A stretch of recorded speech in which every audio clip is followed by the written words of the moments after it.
Remember how the previous issue of Doctor Strange ended with Wong on the run from a vampire body Doctor Strange who's possessed by his brother ghost vampire Victor Strange? Remember, we saw Wong run past a mirror, and then we moved into the magical dimension behind that mirror called the Crypt of Shadows. In that crypt, we found an odd collection of characters.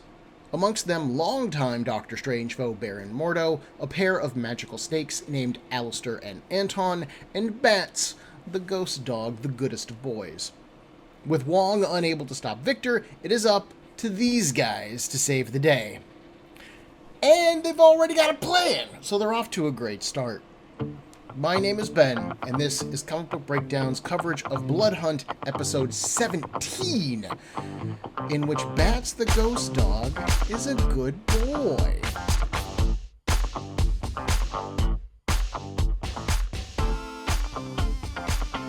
Baron Mordo narrates this issue, basically recapping what I just told you. This also establishes who he is and his general vibe, just in case you didn't know from 50 years of Doctor Strange history. The snakes then ask Mordo questions like toddlers, eventually turning to making fun of him. He ignores them, concentrating instead on the casting of a spell. When he finishes, Mordo tells Bats to finish the incantation, and Bats has no idea what he's talking about. "Just repeat what you told me," Mordo orders.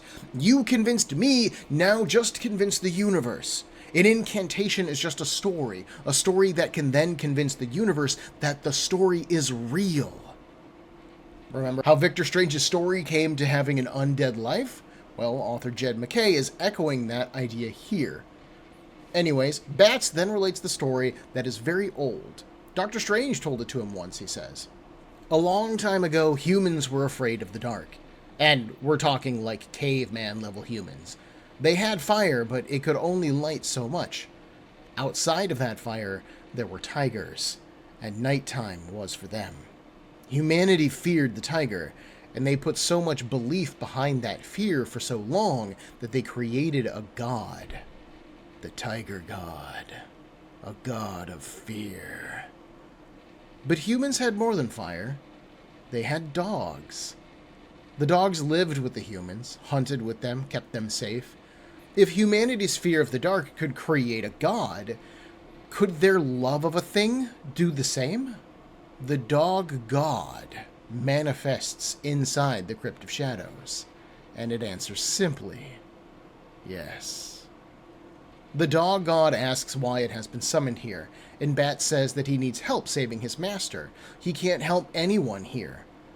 The dog god looks at him proudly. "Bats, you are a good dog." In reality, Victor has finally caught up to Wong. He has him by the throat, and a nearby mirror cracks. Victor leans in, his fangs exposed, his breath hot on Wong's neck. Suddenly, all of the mirrors shatter. The glass stabs at Victor, catching his attention. A leg, thick as a redwood tree, pulverizes the glass on the floor as it steps on it. Then, Bats, his ghost body now possessed by the dog god, folds his legs and tells Victor Strange to get out of his master's body. Victor takes the sight in and smiles. "You cannot harm me. I'm more than a person. I'm a story." "Sure," Bat says, "but I've got the dog god on my side. And Doc says that gods are the strongest stories of all." Bats slams his fist down, nearly crushing Victor. While those two tussle, Wong is found by the snakes and Baron Mordo. All of them are freed from the crypt with its destruction. Naturally, Wong initially thinks that this is all Mordo's fault, some kind of scheme on his part, but nope. "I have given Strange the only chance for victory he has," Mordo declares. "This conflict is beyond us now." Bats has caught Victor, hefting him into the air in one hand, but sharp talons tear at his ghostly flesh. Victor taunts him, sure of his victory. After all, Victor is a ghost! What can Bats even do to him? Which is when Bats bares his fangs. "You idiot! I'm a ghost too! and all I have to do is bite the ghost part of you. He then grabs Victor with his jaws and rips him out of Doctor Strange's body.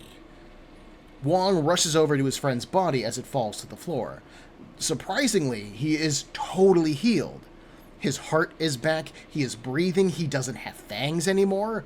Short of missing his astral self, Dr. Stephen Strange is back to 100%.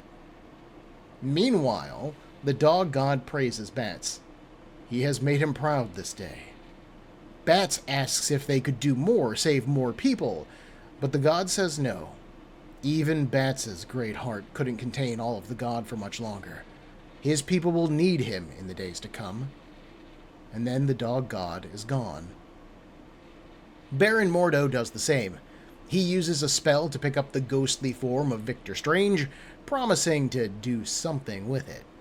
Tell Steven he owes me one, he says to Wong, and make sure that he gets some rest. I want him at full strength when I eventually kill him. Mordo then casts a teleportation spell, and he's gone. Doctor Strange's story will then continue in Blood Hunt Issue 5 proper.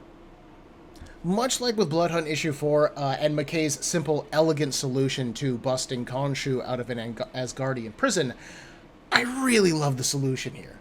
Humanity's love for dogs creating a dog god is so beautiful and wonderful, and full disclosure, I say that as a cat person.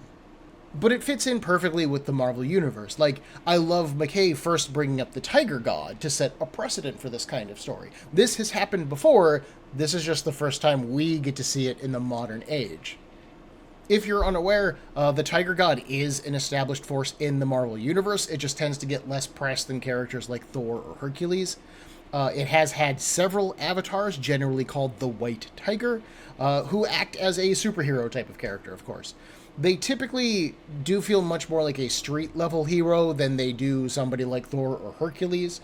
They're much more of like a Daredevil-style character, but they have been involved in bigger stories before, and they can be really interestingly written.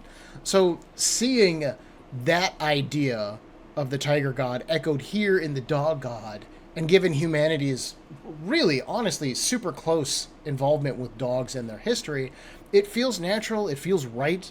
Even having Bats as a ghost, being able to just bite Victor's ghost, doing no damage to Steven's body, that's so clean, that's so elegant. Mwah, mwah, mwah. Chef kisses all around on this kind of stuff. As I've said before, I like McKay continuing to play with the idea of stories as reality, and while he doesn't expand on the idea much here, I do think that it's interesting. Mike Carey and Peter Gross's The Unwritten comic over at DC's Vertigo line explored similar story landscape, and so has author Kieran Gillen at Marvel on a couple of his different books. Artistically, I do think that this issue looks pretty. The color palette for this issue is mostly cool dark blues, which then makes the golden brown of the dog god stand out a lot more. It also helps fit the tone of a vampire stalking his prey through an old mansion, right? So that stuff's great. I especially love when Mordo takes Victor Strange's ghost at the end of the issue. I have been vaguely fascinated by Victor since I first learned of him when I read the Crypt of Shadows one-shots. My interest does largely stem from the fact that I didn't even know that this character existed for so much of my comic buying career. I've been buying vaguely since 1994-ish, so I've been buying comics for about 30 years, and I've never heard about this character until about 4 years ago, maybe.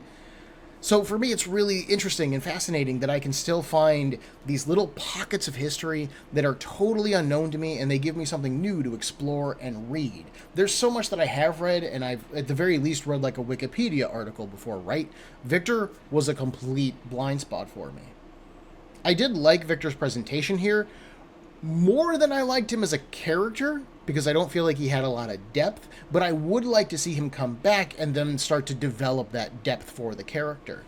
I also think that Doctor Strange has a kind of a lacking roster of good enemies, so adding in Victor to that list, like long-term, that just sounds good to me. I'm always down for a new bad guy.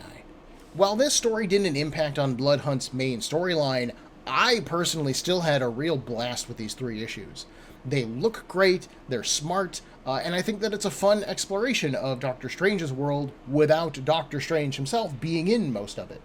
McKay has actually been doing similar writing over in Vengeance of Moon Knight, using the characters of that book to explore the space that Moon Knight occupied, despite the fact that that character's now dead.